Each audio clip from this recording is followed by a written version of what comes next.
Hello, everyone, and welcome to the European Sustainability Conference 2023. My name is Adam. I'm the founder of Startup Network Europe and Product Network Europe, and we are very happy to host this event with University of St.Gallen, Competence Centre for Social Innovation. And we have a very good lineup for today. It's 90 minutes of content. First, we will have Judith, who is Professor of Sustainability Governance at St. Gallen, and she will give a keynote 20 minutes long on navigating sustainability metrics and governance. Then we'll have a panel discussion moderated by Rachel Brooks, Head of Executive Education at the Competence Centre.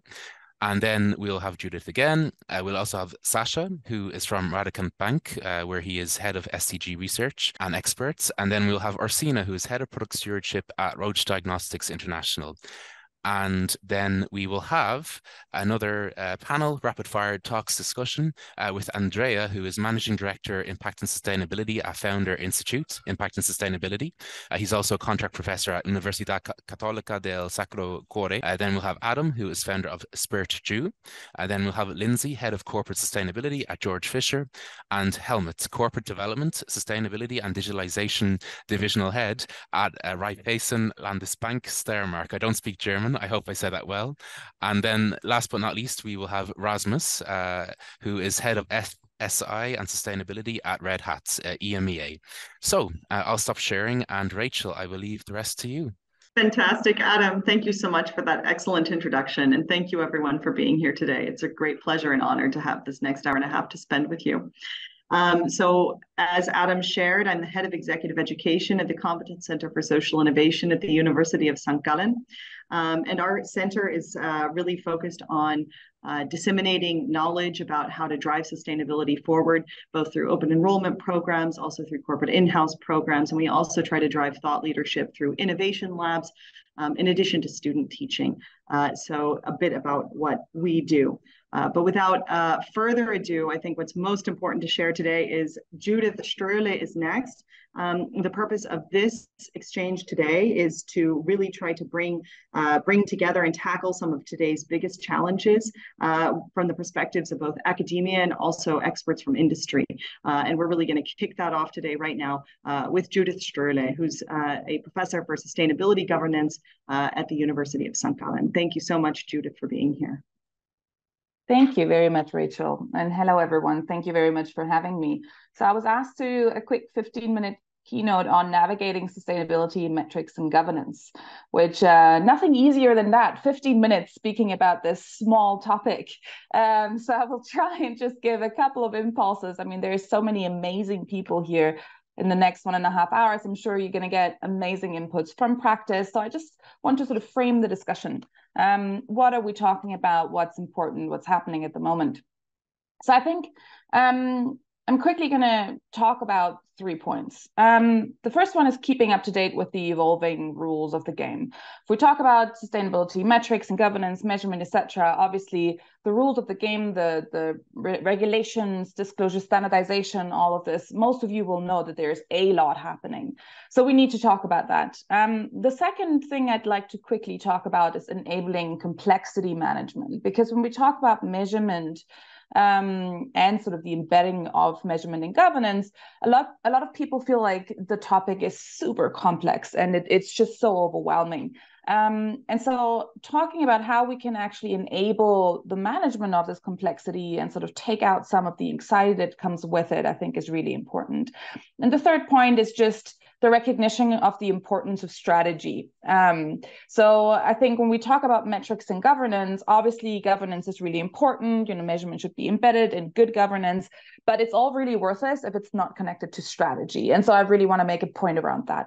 And then I'll leave the rest of the discussion to all of you wonderful people who have the job of actually doing this in practice.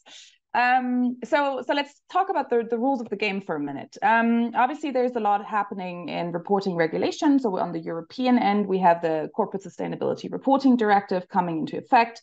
sort of in a staggered way from 2024 to 26. A lot of new information that companies will have to report on. There's a lot, still some moving parts around what actually needs to be reported, who needs to report when, but fundamentally there is going to be a lot of new reporting obligations coming for a lot of companies. In Switzerland, we have the Swiss Ordinance on climate disclosure that will also come into effect in the 1st of January 2024. And in various other jurisdictions, there's other things coming towards us. So that means more data collection, more information disclosure, more work, right? There's also measurement and disclosure standardization that is happening at the same time. So we have the ISSB, the International Sustainability Standards Board, and then all of these other acronyms, the TCFD, the SBTI, the TNFD, right? I mean, it's just an incredible amount of things that are happening at the moment. I think what's important to understand is that although this seems very complex, and it is, it's something that one needs to learn and understand, but these are artifacts of our evolving knowledge and best practice. And so fundamentally, they're a good thing, right? They help us to understand specific topics. They're also artifacts of evolving societal expectations and the rules of the game, right? So that's also really important to understand. So understanding what, for example, the TCFD wants us to do and disclose and to measure is actually important for us to understand in order to understand what society expects us to report on. And so an overview of that knowledge is really a good thing in order to be prepared, not just in terms of sort of compliance, what you have to report on, but also in terms of understanding what people want to know from you, and what the expectation actually is around sort of the management and the transparency piece. So the rules of the game are really important, and we could talk hours about them because of their complexity. But therefore, it is also really important to enable complexity management, right? And again, as I said, a lot of people rightfully feel very overwhelmed with the complexity of the topic.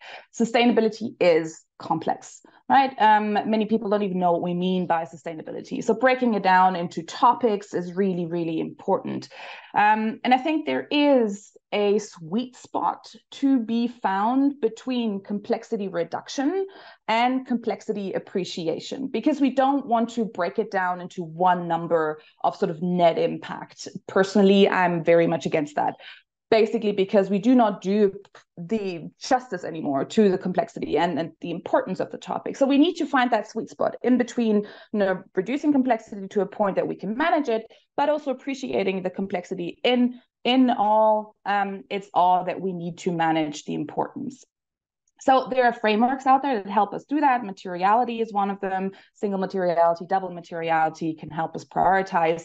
I think actually it's important to even go beyond materiality and do a really strategic, radical prioritization around specific topics that companies want to focus on and they want to manage, that they think are absolutely strategically and also fundamentally important for them.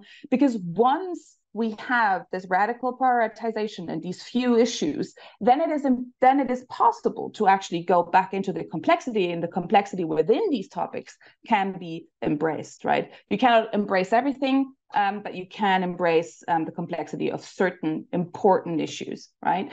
And so then you can go into sort of measurement of impact pathways. You can think about monetization. There's lots of really exciting methodologies out there that actually can help us capture the complexity here. It could also enable us to think about high-hanging fruits, right? Sort of those strategic opportunities that may lie within sustainability. Very often now when we look at sustainability management, it has to do with sort of risk management, trying to first, tick off the low-hanging fruits, which is, fair enough, but there may be more to capture than we actually doing at the moment. And that, I think, takes us to the final piece, the importance of recognizing strategy as a core piece to measurement of sustainability or sustainability-related issues. Measurement for the sake of measurement or metrics for the sake of metrics is not a good thing. And it will always be considered as a cost. and understandably so, because if you just measure and then you don't do anything with those numbers, why do you even do it, right? And so I am a little concerned, particularly in sort of the context of the current evolving rules of the game, that we do just that. We do a lot of measurement for the sake of measurement. And so this famous phrase from Paul Drucker, only what gets measured gets managed, sort of loses a little bit its significance if not everything actually gets measured that gets managed, right? Not everything that gets measured is managed, because there's so much measurement now. And so we do need to be a little bit careful about what are we actually doing with the numbers that we are creating. And so I think strategy is the answer, right? We need to re-embed measurement into strategy. We need to see it as an investment in future vision and understanding how it relates to business models and value creation. Measurement can help you identify material risks to your business, but it can also help you understand where the opportunities lie. And so you really need to understand metrics in that context, in that strategic context. And all of these sort of compliance piece that is currently coming towards us from the European side, but also from the international side, should be really taken as an opportunity to think about, well, how can we actually use all of this measurement that we now anyway have to do and try and embed that in a really strategic, forward-looking plan and pathway for our business. It's also important to understand that some of these measures can actually help internal development as well, right? Because they may affect certain things that we learn about a culture, the motivation of people. It may actually go and help us understand a little bit more about whether or not the purpose of our business penetrates into our business. So there's a lot of opportunities that this kind of measurement, I think, can bring with it. And for this, of course, governance is also key. And so because governance was part of my task, I will mention it here as well. I think obviously we need a good structure where this is embedded in. I will mention the board at the very beginning, because the board is the long-term steward of the firm by law. And so it is the right place to think about the corporate purpose, sustainability, and the long-term survival and thriving of a firm. The topic should be firmly embedded in the board. Unfortunately, very often it is not yet. I will say there are a lot of tools and conversation starters that can help companies to actually get this topic on the board. There are sort of so-called plugins, how also executives can help boards to actually start the right conversations around this. Management obviously needs to be not just responsible, but also accountable for this topic. And I will say here, that actually goes beyond remuneration, right? We're not just talking about pay. We're talking about various things that can be done within an organization to actually incentivize the right behavior, also based on measurement, but not only based on measurement. And then finally, I think it's really important when we talk about governance of these topics, that there is also a bottom-up perspective, right? What actually is the responsibility and accountability of each one within a venture, within an organization for sustainability? How do they link into it?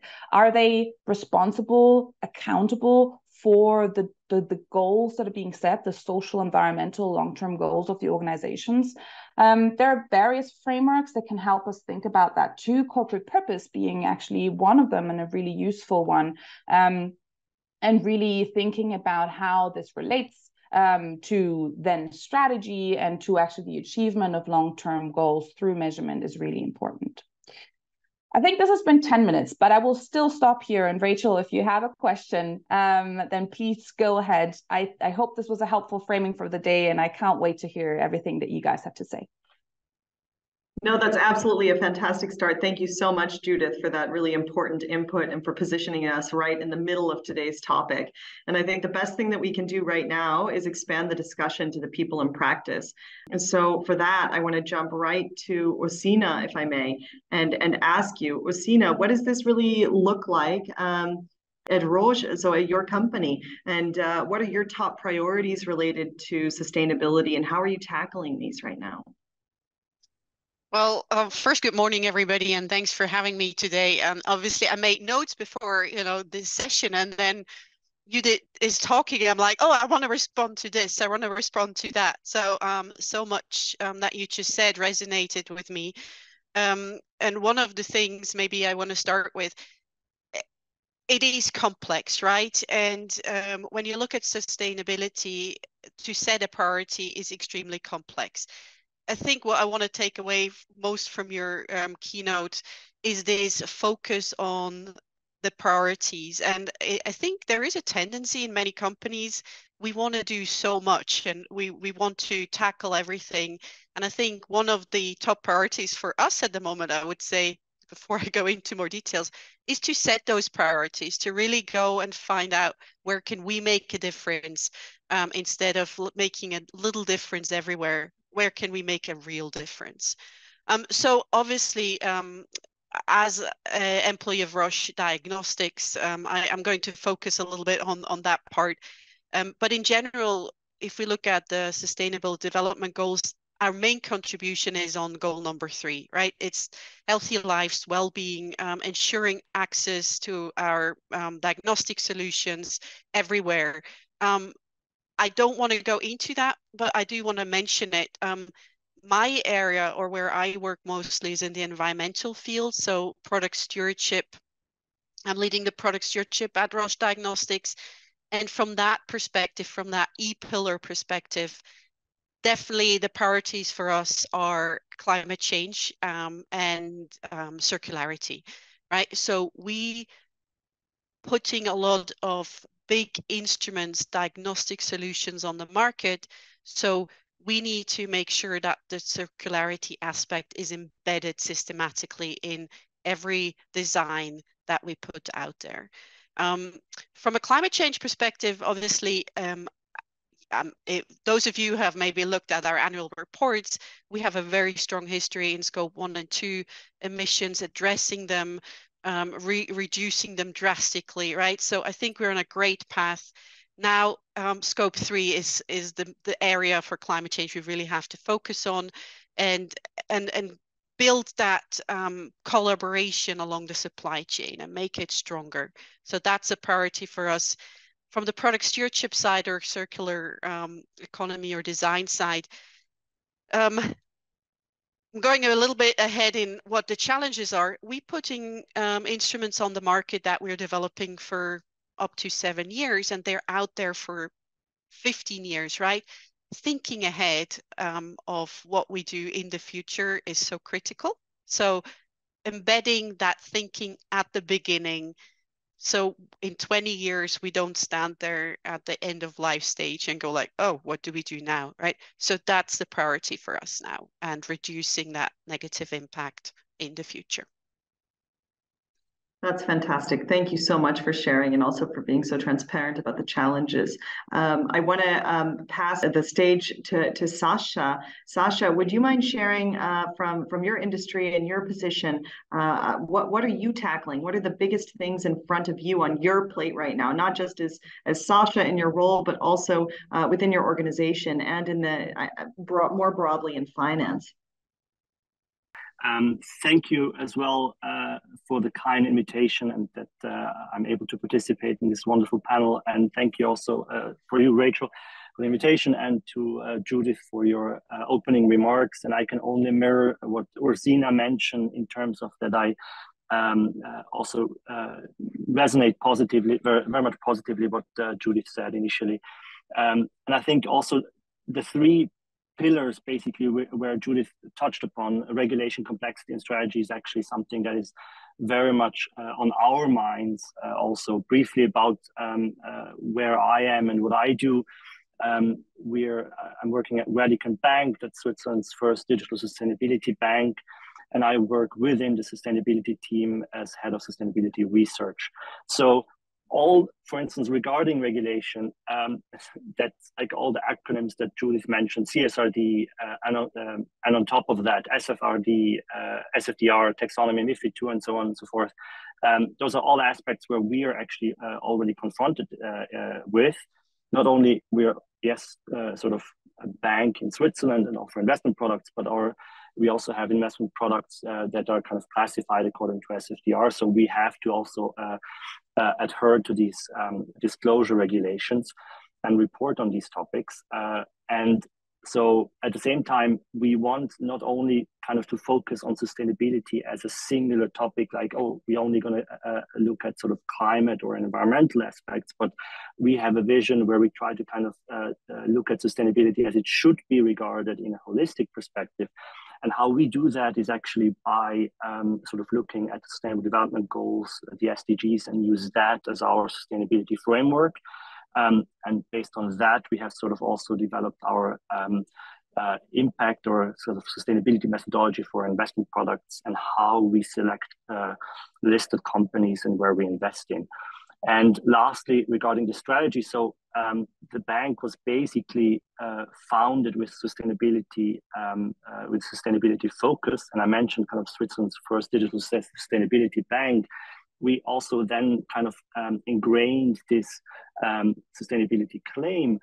And now the challenge is basically how can we support this claim, and how can we actually show meaningful action in the products and services that we have, banking and investing, that we're living this claim. But at the same time, because the bank was just founded 2 years ago, and we have just launched this year in August, that we're basically still on a path of development, right?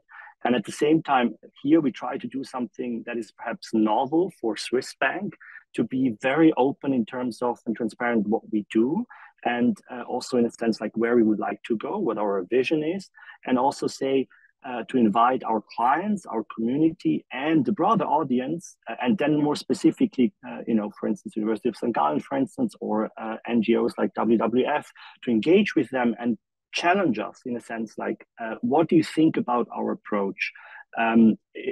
Is what we do good enough, and how can we actually improve and try to implement that over time?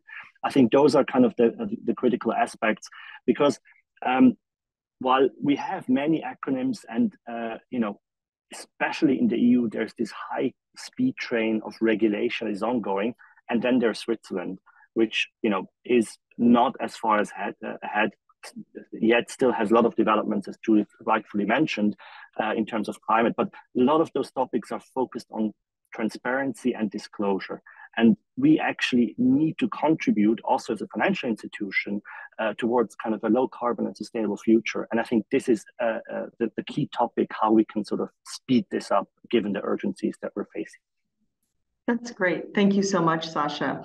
Ursina, I can't help but follow up on the challenges point that you already really did touch on, and thank you for doing so. When we talk about those challenges, though, is there any way that you can share even a bit more about what's really on your plate and what you're really having to do to tackle these? And if you can share any concrete examples, that's fantastic. Well, and some of those examples might be not as exciting as you would think, right? So if you think about it in different levels, I'm leading the product stewardship team. We're a small team in a bigger organization, and a lot of the challenges we're facing at the moment, or actually exciting challenges, is how can we reach everyone? How can we make sure everybody understands what we do, how they can contribute, what level of knowledge do they need, and at the same time also make sure there is a bit of a structure, right? So the great thing that I experience every day is that our people, they want to make a difference, and there is a lot of activity going on. And coming back to this priority setting, right? So one of the challenges is to kind of keep it all together and give it a strategic direction. So that's from my role specifically. I think if we go a level higher, and that's also from my personal side, right? It's always a question. If you put something out on the market, that the most important thing is to have a accurate, consistent quality of diagnosis, right? When you are in a situation when you need that, you're not sitting there saying, well, but have you tackled sustainability? You're thinking about, is this giving me the results I need to survive or to address my issues in the right way?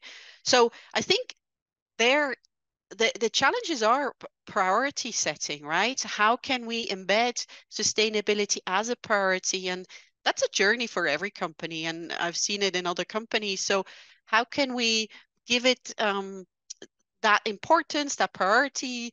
How can we link it to financials, right? We are a company that looks at financials. We have external pressures. We want to do the right thing. So I would say embedding the priority the right way. I don't think any company works on, we're doing it because it's the right thing, right? There needs to be more behind it, and pulling that information together, the people together, building that future of finance, that model that allows us to finance everything we want to do, is I would say a challenge. When I say challenge, I always, there's a good reason for all of this. I would say on an industry level, going a little bit higher, regulations are both a challenge and an opportunity. We are a very regulated industry for good reasons. And we see sometimes that we're not aligned, right, with what we want to do, or the regulations coming out specifically for sustainable products in the future, and what we have to do to register our products in the markets. It doesn't allow for a lot of changes. So whatever is out there, you don't really want to touch. You want to start with new solutions. So it almost feels like we're starting not at zero, obviously, but whatever is out there in 10 years is what we now influence, right? So it's a bit of this delay. I'm not sure if that's a challenge or just what it is. I also think there could be a little bit more, or there should be more collaboration in the industry. What are the main levers we can take to make improvements, right?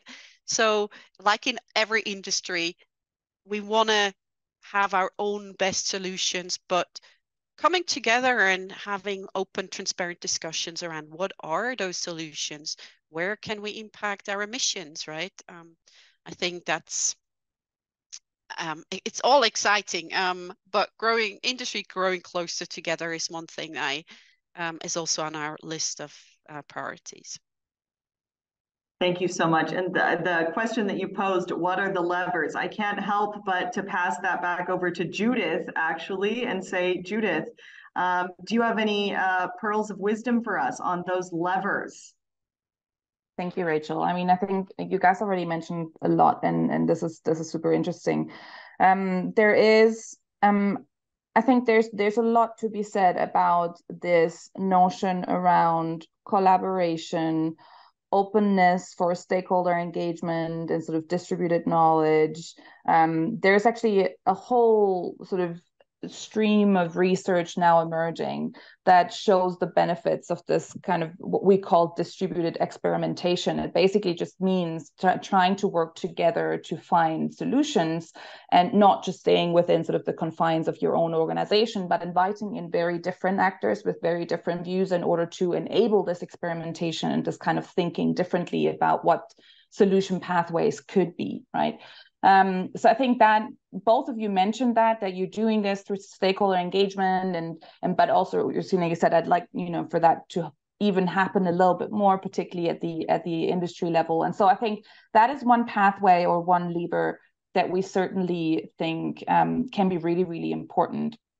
I do think, and particularly, Ursina, you mentioned this sort of this forward thinking. It is something that we always say. We always say sustainability is a long-term issue. We always say it's sort of forward-looking, and it needs to be the long-term strategy of the organization. I don't think we're making well enough use of the tools that actually exist for us to really think long-term. By that, I mean there is a lot we can do with sort of scenario analysis. There is these models like future fit, where you really imagine, what does the market actually look like in 10 years, right? What does that mean for me? What is my business model? What do I want to do? Like, for example, I want to make the best diagnosis possible, but I don't just want to do that now. I want to also do that in 10 years. What does that mean? What do I have to do? How do I have to transform to get there, right? So I think we know it's long term. We know we need to think forward, but I don't think we've exhausted the tools to do so. And again, I think for that also, this distributed experimentation, this drawing in other expertise than just internal expertise is really important. So these are just two sort of that came to my mind as you guys were speaking. That's fantastic. Thank you, Judith. Sasha, do you have anything else to build on this from what you've heard from Ursina and also from Judith? Absolutely. I think, again, a couple thoughts that I would like to kind of add is I can very much also mirror the sentiment that, collaboration and working together with, within the sector, outside the company and also across sectors is key by tackling these challenges.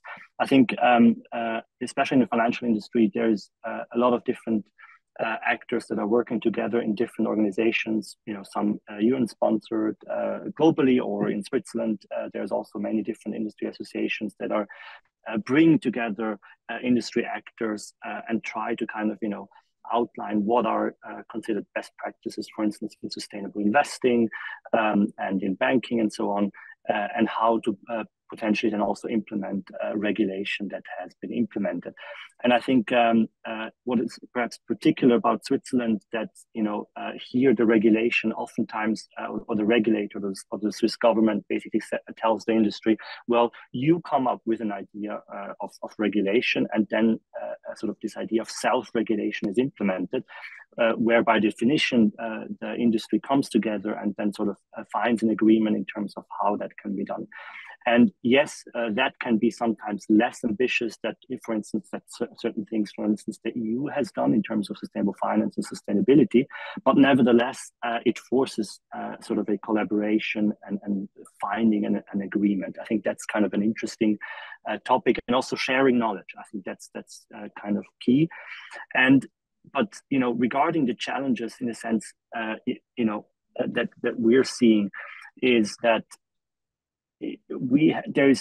there's many things that we have to consider in terms of sustainability challenges, but also how we implement this, how we look at the companies that we're investing in. And I think it's good to have sort of this sustainability knowledge inside our bank, but also exchange with others. And I would like to pick up on one aspect regarding the complexity that Judith kind of initially said, that she's critical regarding a sort of simplified net impact score, where we also, we have actually a score like that developed based on our SDG impact rating. But the thing is also that to whom do we communicate this? We look at 5 million data points and 12,000 listed companies globally. And then we have to kind of, rate those companies in order to kind of make our investment decisions. And then we want to communicate all of that and also try to kind of convey a level of complexity, but not be overwhelming to our clients, so that they can actually see, okay, how do those companies contribute to positively to nature and society. And that's, I think, also one of the challenges, I would say. And another challenge that I would like to mention, perhaps regarding our industry, is financial industry. There's a lot of discussion about ESG right now, right? And I think we have to kind of distinguish here, what ESG is and what is not. ESG is sort of a risk perspective, how environmental and social and governance topics are impacting companies and how those companies are kind of managing these aspects. That has nothing to do with real world outcomes and sustainability topics. That's a whole different story. That is financial materiality. Judith mentioned that. On the other hand, we're talking about sort of the impact materiality. And I think here we need to have a conversation, in a sense, on the companies that also we're investing. That's also our approach, that we look at the impact of the companies and only try to invest into those that actually positively contribute to those challenges. And I think, within this discussion that needs to, urgently requires some clarification, lies also a big opportunity, because you can then say, hey, look, those companies that kind of provide solutions, for instance, for solar energy or for medical R&D like Roche, etc., where actually they have a significant revenue share that contributes towards those challenges and positively impacts specific sustainability aspects and challenges, that those companies might also be more profitable in the future, because those global sustainability goals are something that we need to achieve. And yet there is a huge funding gap of achieving those, right? And we need kind of more private capital and companies going into that space and actually making a contribution in this space. And I think here, this is a big opportunity for many companies to contribute positively. Thank you so much, Sasha. And I think also what you mentioned is a really essential point, and that is the distinction and the distinguishing between sustainability and ESG. Judith, can you please help us out here? Yeah, absolutely. No, I mean, I think, Sasha, this is one of my favorite topics that I've, for me, for a very long time, I basically just said, well, ESG is nothing else than a data product, right? And it depends what you do with it. But I tend to agree with you. I think it's gone beyond that, and it very much is the risk focus. When we talk about sort of this notion of materiality, right? We have the financial materiality and we have the double materiality piece. And it's really interesting to actually also see how this is currently emerging within regulation and within standard setters. So I think it's really helpful perhaps for folks to understand that the International Sustainability Standards Board, so basically the global standard setter that sits under the IFRS that is currently developing standards for sustainability reporting, they very much focus on the sort of financial materiality risk side. Here it is really about businesses reporting on environmental, social, and governance performance that essentially tries to inform investors how these issues may impact their financial well-being. And that's sort of the extent of it, and that very well can be labeled, I think, as ESG. Obviously, in Europe, particularly in the European sort of regulatory scope, but also I think fundamentally we're also very much interested in the other side of the story, right? And so not just how businesses are impacted by changes in the environment and social world, but also how businesses impact the society and the environment. And this is really the fundament, the big question of sustainability. And so this what is called double or impact materiality, as Sasha already said, is often linked to the SDGs, for example, so the Sustainable Development Goals. It's also very often linked to this notion of impact, right? Impact, again, is one of those words where I think everyone knows what they think what they mean, but there are various different definitions out there. But fundamentally, it is about the question, well, as organizations, how do we actually affect change within our environment that otherwise might have not happened? That essentially is one definition of impact. And it is really, really important understanding that and trying to assess that. But that is a very, very different exercise, as Sasha already said, than trying to understand how businesses or how my business is affected. And so this sort of adds a layer of complexity, but it also adds I think a layer of necessity of exactly that collaboration that we talked about and sort of this long-term thinking, because now I can't just look within my organization to understand what's going on, but I actually need to go out and understand what stakeholders are feeling, how they're being affected. I need to do some measurements on the environment with the environment to really understand what impact even is. And so ESG and impact are currently two really big words that are out there. It is quite important to understand what the difference is, because they fundamentally mean two very, very different things. And they also mean, in terms of implementation, measurement, governance, strategy, two very different things. Thank you, Judith. Yeah, I want to return to the question because one of our participants here brought up this important point of what do you do when the culture of the organization is not prepared to change, or when you have to create such immense change the way things have been traditionally done within that organization in order to sort of even have the potential to create strategy around this. What do you do then, Judith? Yeah, that's an easy one. I do not have an answer for this one. I mean, I think it really depends on the organization so there's various levels that are important, right? So I think from an external standpoint, we now have an environment that certainly gives you enough pressure points and arguments to convince people that are not fully convinced about this, that it's the right thing to do, whether they are intrinsically motivated or not. I think the environment now gives us enough reason to actually go into that direction. That being said, that often is not enough. And so leadership is extremely important in this topic. I do think that organizations that do not have leaders, and you can define that in various ways. That could be the board, that could be executive management, it could be middle management. If they do not have leaders that believe in this topic, then it will be a challenge. And so it is also an exercise of self-reflection, of thinking about corporate purpose, of thinking about how do you actually communicate a certain intent? How do you also have, as an organization, the self-reflection about what you want to do in the long term? So again, I do think it depends very much on who we're talking about, who the organization is. The external environment gives you arguments nowadays, which is good, but it does have to go beyond that. That's great, Judith. Thank you so much for sharing your perspective. I think with that, it's a perfect time to actually turn the microphone over to Lindsay, if that would be all right. I'll just, before we go into the next panel, I will just show a couple of things. I promised I would share the poll results. So first of all, everyone, I'm going to open up the chat. So if you want to share your LinkedIn's, etc., you're very welcome. And next up, the polls. So where is everyone from?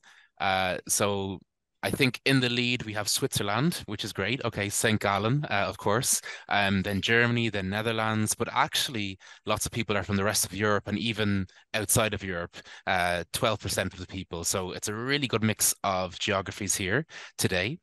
And the other question I asked was about the roles. So I'm going to share this now. Really, really impressive. Lots of CEOs, C-level people, directors, people working with sustainability titles, and lots of other as well. So it's a very big mix of people. What is your company size? A very big mix again. Some people are working in big corporations. Lots of you are working in startups as well. And finally, are you more B2B or B2C? No surprise, Europe, more B2B. That's very typical in business conferences here. So thank you very much for that, Rachel. And Lindsay, I'll leave the rest to you. Thank you so much for sharing that, creating Cheers. some visibility on the audience here. What a great group. What a privilege. Thank you so much for joining us again. And on that note, Lindsay, so you're the head of corporate sustainability at Georg Fischer, and a sustainability and innovation leader in piping systems, Georg Fischer, casting solutions and machining solutions.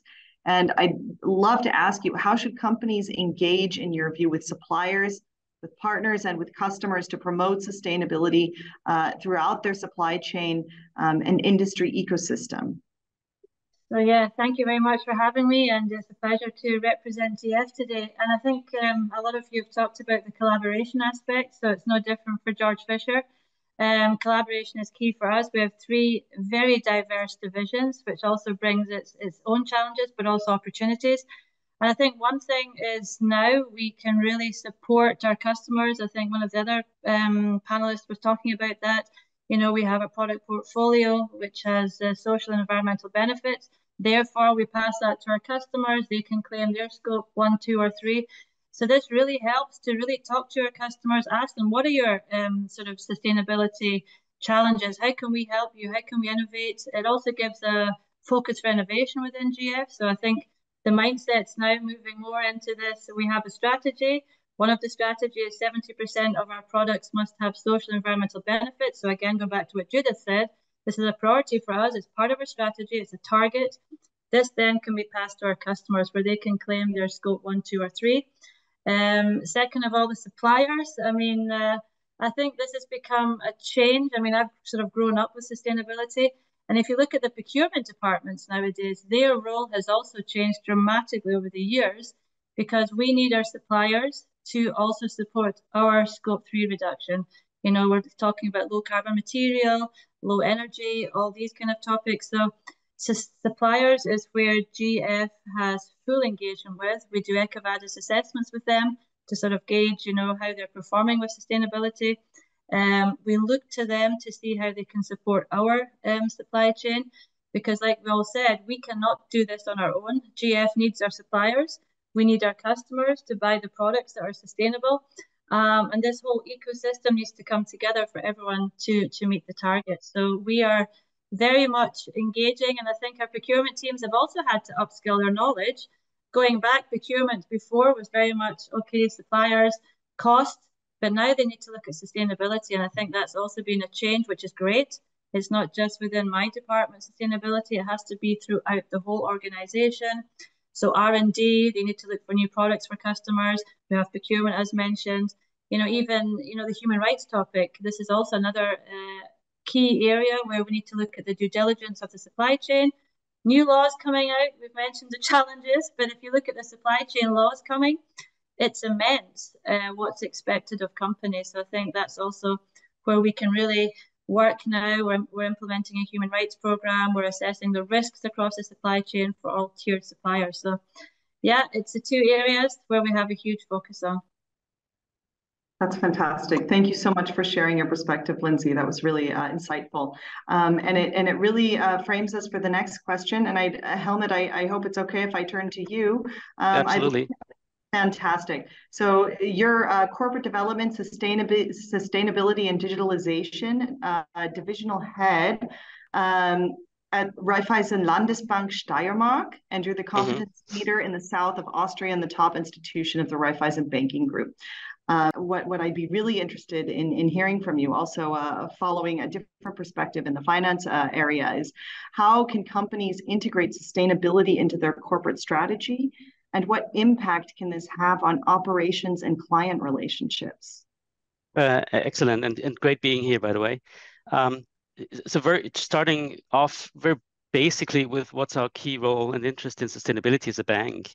We want our clients to survive and strive in future, and the survival is something that is really serious. Yeah, so that puts us into a partnership with them, and we need to better understand their strategy and help them shape their strategy so that they exist in 10 years, because that's what we make our money with as well. Yeah, so simply put.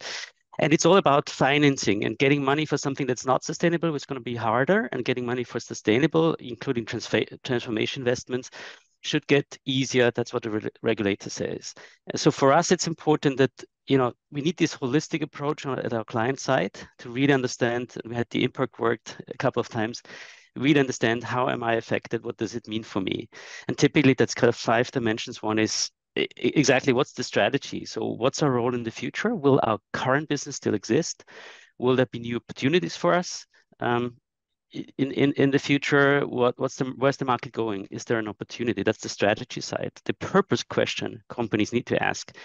And believe me, the stronger the vision is for a sustainable future at our clients, the more likely they're attracting the right talent and as well money for the future operations. Second dimension is really understand market and customers, anticipate future needs, see what's going to exist still, where are our strengths today that are not core business, but what will be our future core business around sustainability. That's more the opportunity side. And then 3 other dimensions are clearly, you know, do you understand your risk, Mr. CEO?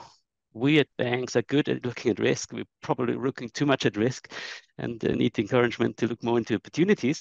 That's the regulation. But really, what is the risk of climate change in this case? Yeah, what will our clients, how will our clients be affected? So really understand that. And then get the data in. Data is very important. Start measuring it. It's not enough just to know your profit line. Yeah, you have to have the social impact understood. You need to understand your carbon footprint. And last but not least, get ahead of regulation fast, because you don't want to be caught on your heels when regulation kicks in, when you got to report something. Even small businesses in my home country, Styria, right? They seem like this is far away. I need to do my first sustainability report in 2027 something. No, if you're supplier of maybe Georg Fischer or a large automotive corporation in Germany, and there's a supply chain regulation, you're just out of business. We saw that happening, right? So big companies push you off off the list, and that's how big strategy is actually. And then understanding the impact is really important. Where do I have levers in my current business? How sustainable am I? Because that's what banks are going to ask anyway if you go asking for money. So give you an example from our business. Yes, we have a couple of 100,000 or millions of electricity bills, and we produce our own green electricity. That's fantastic. But we have billions of financing out there. So billions that our clients use to do business, build something, buy a machinery, whatever, invest. And that money is spent with a good or bad carbon footprint. So our carbon footprint through finance emissions is actually where we understand we have the biggest lever on. Okay, I won't say forget about your own electricity bill as a bank, but the impact is minor. We still do that. And then ultimately, we have things around ecosystems. Look at new partnerships, right? Also an example, what we do as a bank, we are engaging with municipalities, with citizens, with SMBs to help them produce their own green electricity. That's not in competition to the utility companies, but in addition to them, because we're running out of green electricity and energy. So we bring them together. That's beyond banking, clearly, because we actually built electricity companies as a community. Of course, there's financing involved. Of course, investments will need money, and we are happy to help out there. But that's a new role, and we engage in an ecosystem beyond our core role of financing the market.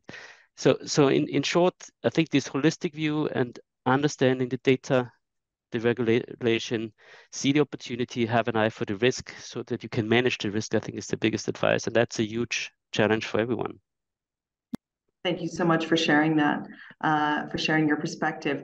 And now with that, I would love to pass it over to you, Andrea, if I might. I know you just introduced yourself in the chat as well, and you're the Managing Director of the Impact and Sustainability chapter at Founder Institute, which is the world's premier pre-seed startup accelerator with chapters across 95 plus countries and 6,000 alumni companies. And you're also a contract professor at the Università Cattolica, the Sacro, Cuore. And so my question for you, what strategies and innovations have proven particularly effective in promoting sustainability within the startup ecosystem? Yes, thank you, Rachel. Thank you to everyone, and thank you for having me. Good morning to everyone. I love this question because, as you can imagine, in the Founder Institute, we see tons and hundreds of startups having different solutions, innovation, and business models. Not all of them, of course, can succeed. Not all of them do. But I have to say a couple of main items are essential to be described here. Now, for example, we see a dynamic now in the market, which is, I would say, twofold. From one side, customers are forcing companies and startups to be more and more sustainable and to work in this field. From the other side, companies and startups can influence the behavior. So this is also something that we need to have as a responsibility. Now, to be successful in promoting sustainability as a startup, as a young company, as a venture, always there is the need of an innovative technology and a compelling business model. So the single part alone, they don't work. So we need to have a combination of the two. And so collaboration also is something which is pivotal, either with governments or with other startups, established companies, governments or organizations. The more that we can partner, and I have to say we should put more emphasis on SDG 17. So the more we can partner in the ecosystem, the quicker and the farther we can go. Especially when you partner with a company, partners with a corporation, then this corporate can adopt such solutions at scale. So I've seen hundreds of startups that they couldn't scale up, and so they maybe closed or ceased their operation because they couldn't get as much market as they needed. Now, to give you some examples or a couple of themes I love. One is the supply chain. Also, I have an experience in fair trade, and I do love the supply chains. When you can input or promote new materials in the supply chain, you are really changing the way that your business operates. And in this field, I believe a couple of good examples are, one is Beyond Meat, which is no more a startup, and they are using plant-based meat alternatives, so offering consumers a more sustainable option, an environmental friendly option compared to traditional animal-based meat products. And this for the core of the product, but then outside the product, you can have, and we need actually more eco-friendly packaging. So another startup here is Ecovative, which creates sustainable packaging materials from mushrooms, actually from the roots of the mushroom, from mycelium. And those materials are biodegradable and can be replaced, and can replace traditional packaging. So this is something, as you know, which could have a great, huge impact on the reduction of plastic in packaging. Now, something which is maybe apparently more traditional, but applied to sustainability can have, again, a huge impact is the use of data. So data analysis applied to agriculture, for example, is something that have been already seen as a game changer. So better quality of data, better utilization of them. And here there are a couple of again, startups that I would love to mention. One is Sacro. Sacro is based in India. They just raised an additional Series A, and they use satellite imagery to help farmers to forecast crops. And those data are also used by banking insurances, give loans at a lower premium, at a lower rate, and banks with a lower cost. So basically, small farmers can use those data to make their crop more reliable, more forecastable, and so they can again have better rates and lower costs from banks and insurances on loans and insurances. Last but not least, even Indigo Agriculture is using data to improve crop sustainability. So having solutions for the soil health, water management, carbon sequestration, and use also of the recycling of the waste of the production is something that can definitely have a huge impact. And I would say, considering, the importance of agriculture and of course also farming, in our world, I would focus on those ones. Yeah, thank you so much for sharing that perspective on the startup environment. I'd love to then expand the conversation a bit and turn now to Adam. And Adam, you are the founder of Stewardship, which provides energy traceability as a service. So what's your perspective then on a lot of this we've talked about already, and you bring a new perspective. How should leaders in business, in your view, in business and tech, balance sustainability goals with their other priorities and stakeholder needs? How do you see this issue? Yeah, I actually have two hats. So I have one of my legs goes to the industry of startups, and I'm running my startup with the energy traceability as a service, which I go a bit through that. But I'm also working as the Chief Sustainability Officer for Cognizant, and I've been working with the large corporates in the past, and then trying to drive sustainability in different angles. So I always say that 5 years ago, or a few years ago, even 3 years ago, I had challenged to get any attention on the sustainability topics, but now my challenge is to manage the attention on the sustainability topics, basically. So to find, it is a burden of responsibility for the sustainability leads to make sure that the energy and the amount of attention that we get on these topics is driven to just create something meaningful, both for our societies and also basically for the business to go forward. And on that note, I wrote a paper also that I did a PhD, and I'm still working in the academics to write papers. And then one of the papers I wrote recently, I tried to argue around the fact that we need to incorporate sustainability as part of growth strategy for many corporates. And what do I mean from that is that, we discuss about a lot of risks and then compliance topics today on the reporting, which I think that they are super important to be addressed.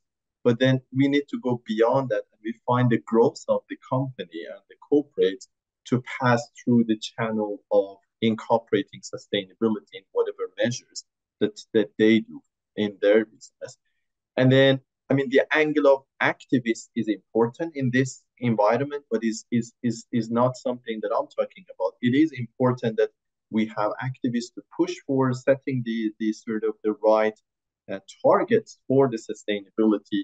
But at the end of the day, again, is the sort of burden of responsibility for many sustainability leads to make sure that we have better investments or better return on the investments from this sort of investing on the sustainability measures, basically. And what do I mean from that? It means that, I mean, imagine procuring electricity is a fact that, I mean, is sometimes that is being seen to be a premium product to buy green electricity. But if you take it right from the sort of a right sustainability angle, you can buy electricity through PPA that it costs like 50% less or sometimes even more if you just have the right channels to buy that electricity. So that's the angle that I bring all the time to the perspective of the executives that I talk about, that this is part of the growth. It is, I mean, risk compliance issues, but then it should be integrated part of the growth strategy for the corporate. And then talking about the measures that we discussed, one of the most important measures is the carbon emissions and the environmental part, and is 73% of the total carbon emissions in the world is coming from energy sector, basically. And then I'm connecting to my sort of a startup that we work with the energy traceability, but actually it's the fact that energy is one of the least traceable products in the world. And then we see that energy to be traceable through these energy certificates, basically EACs, energy attribute certificates like guarantee of origin, REX, RX, and those products. But in our sort of business model, we try to enable, we are the marketplace for the energy certificates, and then we add additional services on top of that to make it even more transparent and traceable for the big corporates to buy their energy certificates. It's a 32 billion euro market as of today, that all the corporates, is good that they buy energy certificates, but then it's not a 100% transparent product. And then we bring that transparency into the perspective. And then it's connecting to the discussions about the measures. And then, of course, environmental topics and carbon emissions is one of the most important measures that all the corporates try to be compliant with and push the agenda forward. That's great. Thank you for bringing in both of the hats. So thank you very much for bringing that in. Much appreciated. And who we haven't heard from yet is, of course, Rasmus. And I would love to now turn the stage over to you. Rasmus, you're the head of FSI and sustainability for the EMEA market at Red Hat, which is the leading provider of enterprise open source solutions. So I'd love to ask you, how do you see the role of cross-border collaboration and knowledge sharing and accelerating sustainable innovation in the context concretely of Europe? Mm-hmm. Yeah, thank you, Rachel. Thank you for inviting me for this. I think I want to start in a way, like most of you perhaps don't know what Red Hat is. It's about the open source. And in this area, we're talking also about startups and how we can actually contribute. So in our DNA is very much about building something and providing it back to a community, then more people can get hold of and more people can build valuable solution on top of that. So it's about the community / the sharing of the insight. And sustainability is no different here. We have solutions, we have ways of working, ways of thinking about how we code the future applications that will actually run most of those sustainability reporting, ESG reporting, and so on. But there is a clash here because from a Red Hat point of view, we're more towards the open sourcing of whatever that's been built so more people can contribute to this. And I think this is, in your question, Rachel, is back to this thing. So how are we actually going to get more people to contribute on that, being cross-country? I mean, we have people sitting all over the world contributing electronically on a central point, which creates value for the people that wants to use the open source. And if you look at it, initiatives like OS Climate, which Red Hat is deeply involved in, will provide a data model, which is like the TCFD model, will provide capabilities of collecting data. And I think data is power. Many people talked about this and how you actually structure data. Now, what is interesting in a sustainability and a startup perspective is that your future ESG reporting, your future sustainability reporting will consist of many, many different systems, many different things. So like Adam's, how you get the certificates, how you get an overview, that's one wheel in the big machinery here. And I think my point of view is that these solutions that will last for a longer time and even allow us to have both big players and smaller players in this will be this, collection of different initiatives.